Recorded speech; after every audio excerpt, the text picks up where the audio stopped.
అనగనగా ఒక గ్రామంలో అందమైన 2 చక్కటి పిల్లులు ఉన్నాయి.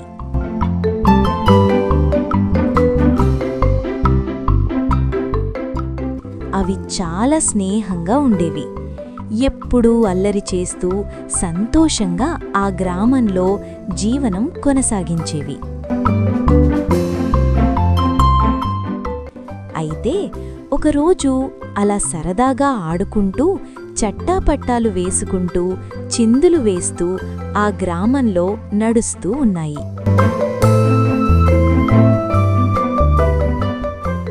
అలా నడుస్తూ ఉండగా కొద్దిసేపటికి ఆకలి వేసి ఆహారం కోసం నెతుకుతూ ఆ గ్రామంలో ఉన్న ప్రతి ఇంటికి ప్రతి సందుల్లోనూ తిరుగుతూ ఉన్నాయి.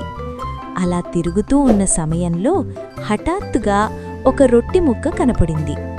దానిని చూస్తూ చాలా ఆనందంగా నవ్వుకుంటూ చూస్తున్నాయి.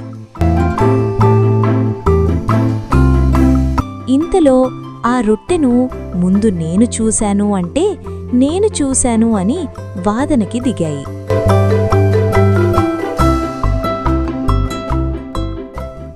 ఆ వాదన కాస్త గొడవలా మారింది. ఆ 2 పిల్లులు గొడవ పడ్డం ప్రారంభించాయి.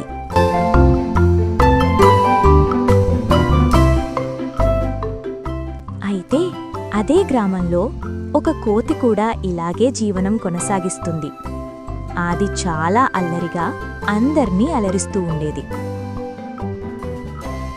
ఒకరోజు చెట్టుపైన కూర్చున్న కోతి ఈ 2 పిల్లులు గొడవపడ్డం చూసి, అబ్బా, ఈరోజు మనకి ఆహారం దొరికింది అని అక్కడ్నుంచి గెంతుకుంటూ వేరే చెట్టు మీదకి దూకి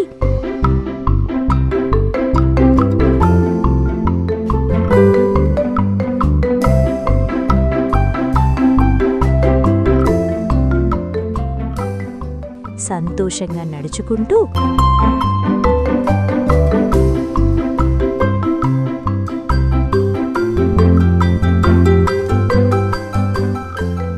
ఈ 2 పిల్లుల దగ్గరికి వచ్చింది.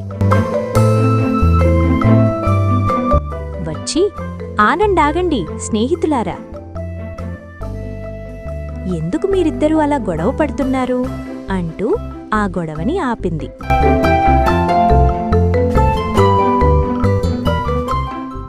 ఇంతలో ఆ 2 పిల్లులు కోతితో ఇలా చెప్తున్నాయి, ముందు ఈ రొట్టె నాకు దొరికింది అని వెంటనే వేరొక పిల్లి, కాదు కాదు, ముందు నాకు దొరికింది అంటూ ఒకరినొకరు వాదాలు వేసుకుంటూ ఆ కోతికి చెప్తున్నాయి. అయితే ఈ కోతి, ఓస్, ఇంతేనా? దీనికి నా దగ్గర చక్కటి పరిష్కారం. మీరిద్దరూ గొడవ పడకండి. ఆ రొట్టెను మీ ఇద్దరికీ సమానంగా నేను పంచుతాను కదా అంటూ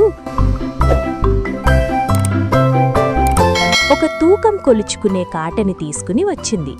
వచ్చి ఆ రొట్టెని 2 ముక్కలు చేసింది. చేసి 2 ముక్కలని కాటాలో వేసి బరువు చూస్తోంది. చూస్తూ చూస్తూ, అయ్యో, ఒక రొట్టె ముక్క ఎక్కువగా ఉందే అని చిన్న రొట్టె ముక్కని కొరికి తినేసింది.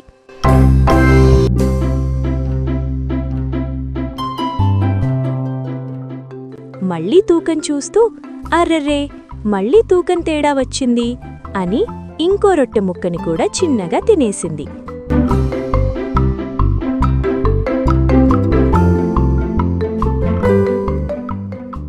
అలా ఆ 2 పిల్లులను మాయ చేసి మొత్తం రొట్టె కోతి తినేసి వాటి దగ్గర్నుంచి పారిపోయింది.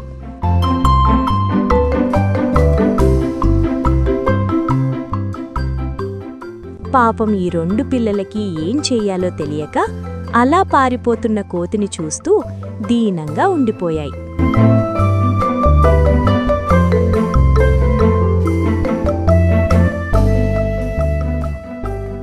ఇంక చేసేది ఏమీ లేక నడుస్తూ వెళ్తున్నాయి. వెళ్తూ వెళ్తూ మొదటికే మోసం జరిగింది, దొరికిన దానిని ఇద్దరం తినిన బాగుణ్ణు అని చాలా బాధపడుతూ దీనంగా వెళ్ళిపోయాయి.